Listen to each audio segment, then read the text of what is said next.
कक्षा 5 के पर्यावरण अध्ययन विषय के अंतर्गत अगला टॉपिक है जमी से आसमां तक।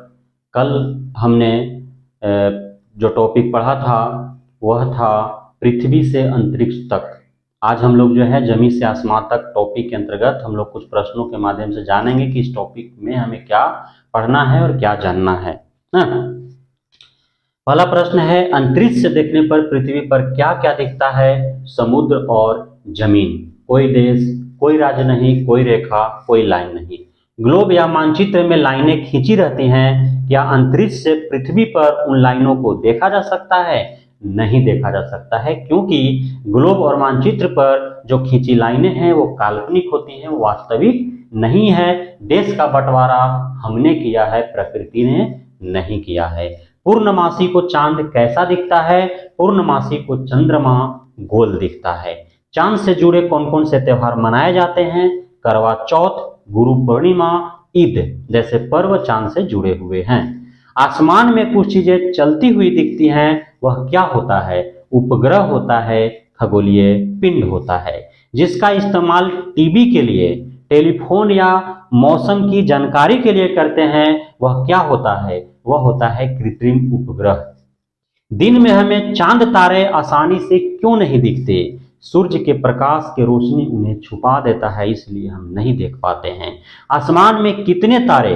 कविता के कवि कौन हैं? अनवारे इस्लाम साहब। बच्चे फिसलन पट्टी पर नीचे की ओर ही फिसलते हैं, ऊपर की ओर नहीं।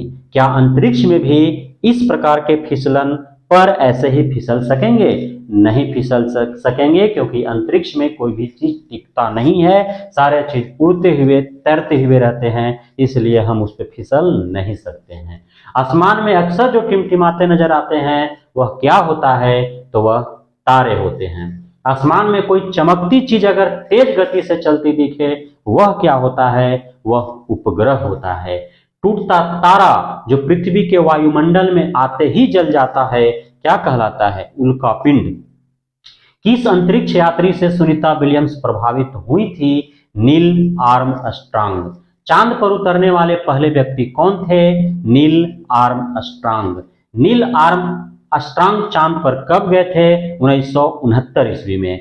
सुनीता बचपन से क्या बनना चाहती थी? गोताखोर बनना चाहती थी, लेकिन सुनीता विलियम्स ने पेशे के रूप में हेलीकॉप्टर पायलट बना और अंतरिक्ष में सबसे लंबे समय तक रहने वाली वह पहली महिला कौन थी? सुनीता विलियम्स। सुनीता विलियम्स से जब किसी बच्चे ने पूछा कि वे आगे क्या बनना चाहती हैं, तो उन्होंने जवाब दिया कि वे स्कूल टीचर बनना चाहते हैं। इस प्रकार टॉपिक जमी से आसमान तक से हमने जाना और समझा कि जब कोई अंतरिक्ष में होता है, जैसे सुनीता विलियम्स जब अंतरिक्ष में थी, तो वे जब पृथ्वी को वहां से देखे तो उन्हें पृथ्वी पर सिर्फ दो ही चीजें दिखाई दिया, एक समुद्र यानी कि जलीय भाग और दूसरा जो है जमीनी स्थल, है ना। ग्लोब या मानचित्र पर जो लाइनें खींची रहती है, सुनीता विलियम्स ने बताया कि अंतरिक्ष से पृथ्वी को जो हम देखते हैं तो यहाँ कोई भी लाइन या कोई रेखा नहीं दिखता है। यह जो देश या राज्य का जो बंटवारा है वो हमारा किया हुआ है, प्रकृति ने ऐसा नहीं किया है। पूर्णमासी यानी कि जब पूर्णिमा का दिन होता है, उस दिन चांद पर सूर्य का जो है वो पूर्ण रोशनी पड़ता है, इसलिए जो है चंद्रमा पूरा दिखाई देता है। चांद से जुड़े हुए पर्व करवा चौथ, गुरु पूर्णिमा और ईद है ना, जो पूर्णिमा के दिन ही मनाया जाता है। आसमान में कुछ चीजें चलती हुई दिखती हैं, वो उपग्रह होती हैं, खगोलीय पिंड होती हैं। उपग्रह मानव निर्मित भी, जिसको हम लोग जो है कृत्रिम बोलते हैं, और उपग्रह प्राकृतिक भी होती है ना। आपका कृत्रिम और प्राकृतिक दोनों तरह के उपग्रह होते हैं। जो मानव निर्मित उपग्रह होता है उसका इस्तेमाल हम लोग टेलीविजन के लिए, रेडियो के लिए, टेलीफोन या फिर मौसम की जानकारी के लिए हम लोग जो है उसका इस्तेमाल करते हैं। वो हमेशा आसमान में उड़ते, आपको चलते हुए दौड़ते हुए दिखेंगे। दिन में हमें चांद तारे नहीं दिखाई देते हैं, क्योंकि सूर्य का प्रकाश का रोशनी इतना तेज होता है कि हमारे नग्न आंखें जो है उसको भेद करके, और जो रात्रि में जो भी चीज हमें आसमान में दिखाई देती है उसे हम दिन में नहीं देख पाते हैं। आसमान में कितने तारे? कविता के कवि हैं अनवारे इस्लाम साहब। आप अपने विद्यालय में या फिर कहीं भी आप देखे होंगे फिसलन पट्टी, जिस पर बच्चे जो है आप जैसे खेलते हैं, फिसलते हैं। यदि इसी फिसलन पट्टी को हम जाकर अंतरिक्ष में ले जाते हैं तो वहां पे क्या आप उस पर फिसल पाएंगे?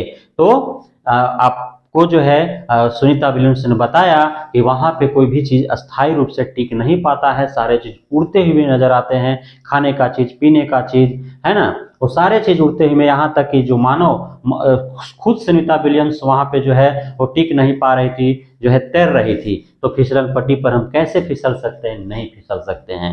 आप पृथ्वी पर से जब रात्रि में आसमान में देखते हैं तो बहुत सारे चीज नजर आते हैं, कुछ टिमटिमाते हुए आपको जो है नजर आते हैं, वो टिमटिमाते हुए जो नजर आते हैं वे तारे होते हैं, है ना। कुछ चीज जो है आपको बहुत चमकती हुई दिखेगी और तेजी से जो है चलती हुई दिखेगी, वह होता है उपग्रह होता है। कुछ कृत्रिम उपग्रह होते हैं, कुछ प्राकृतिक उपग्रह होते हैं।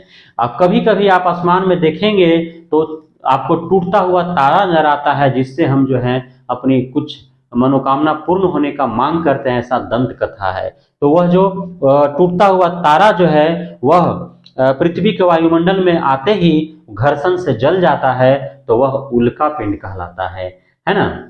नील आर्मस्ट्रांग पहले व्यक्ति थे जिन्होंने चंद्रमा पर कदम 1969 ईस्वी में रखा था, और नील आर्मस्ट्रांग से ही सुनीता विलियम्स जो है वो प्रभावित हुई थी। सुनीता विलियम्स बचपन में तैराकी करती थी, वह गोताखोर बनना चाहती थी, लेकिन बाद में उन्होंने पेशे के रूप में पायलट का कार्य अपनाया। और जब वो पायलट थी, हेलीकॉप्टर उड़ाती थी, उसी समय कोई सज्जन उनको जो है सलाह दिया कि यदि आप ट्रेनिंग लेते हैं तो आप जो है अंतरिक्ष में जा सकती हैं। और जो है सुनीता विलियम्स ने ट्रेनिंग लिया, अंतरिक्ष में गए, और सुनीता विलियम्स अंतरिक्ष में सबसे लंबे समय तक रहने का इतिहास रचा, है ना।